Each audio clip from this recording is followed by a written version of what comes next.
Welcome back to 3D Dialogue. I'm Jesse Hirsh. With me in studio is Edmond Jerome Vassell, a Rastafari and the chief editor of iblack.ca.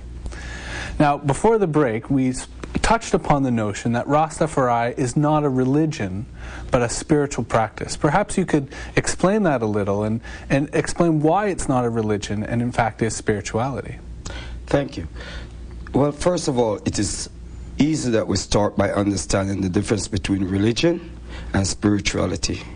Religion is a set of rules and regulation created by man, right, which is supposed to help us grow spirituality. Spirituality is not ideology nor theology. It is simply a network that links us to the universe, to each other, and the Most High of creation. Spirituality is pure and simple, a way of life given to us by the Most High of creation. Now, perhaps one of the more well-known spiritual practices of the Rastafari is the use of marijuana, or Ganja. Perhaps you could tell us a bit more about the role that Ganja plays in the Rasta movement, but also within the spiritual practices that the Rasta people practice. Thank you. Well, Ganja, as is the correct name, which means the tree of Jah, or the tree of God in simple translation. It comes in culture. It is part of our indigenous culture.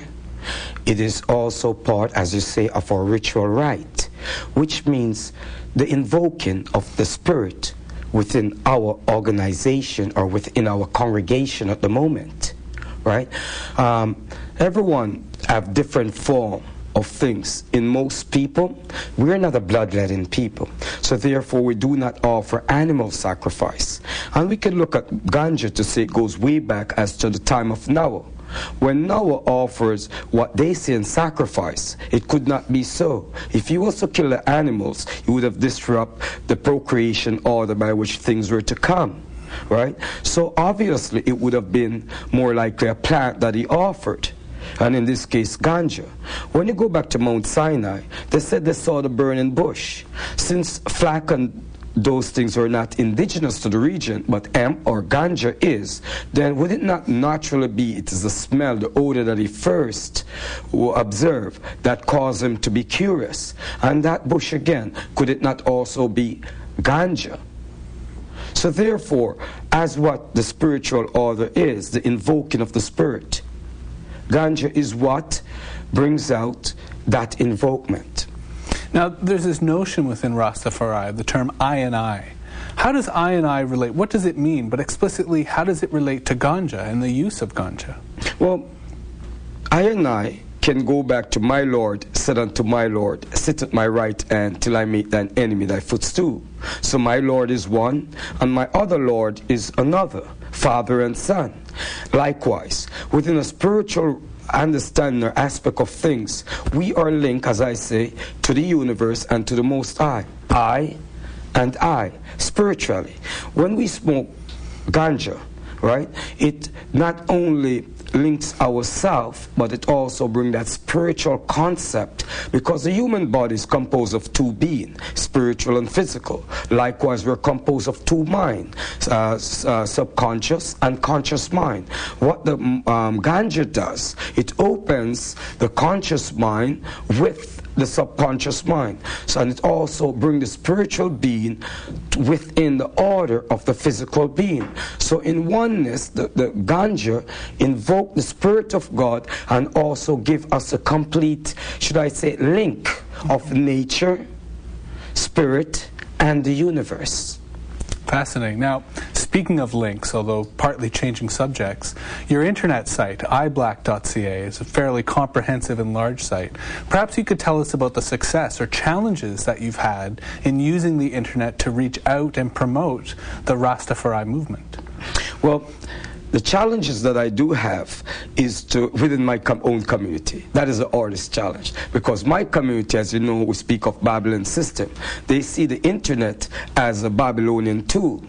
But in fact, the internet really is the greatest communication device, because it gives you same time, access, anytime, any place throughout the world.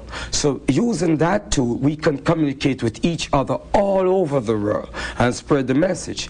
On iblack.ca, what you will find is complete, concise story or writings as to what things are in proven form. For example, Let Him Be Praised was a paper put together in order for us to understand who Rastafari is and where he's coming from and what makes him Shiloh as the Messiah goes. And that's just an understanding based on the covenant of David. Now, tell me more, just to wrap up, we've got about a minute left. Tell me more about the role of love in terms of being a central ethos of the Rastafari movement. God is love. So therefore, we start with the principle of embodiment of love. And to live a righteous life, or one would say a perfect life, right? One must live in righteousness. And to live in righteousness, we embodied in love. We're embodied in the spirituality of honor, morality, peace, justice, and that type of nature. Thank you very much. That has been Edmond Jerome Vassell, a Rastafari and the chief editor of the online magazine iblack.ca. Next on 3D Dialogue, merging your business with your faith. We'll be right back with more right after this short break.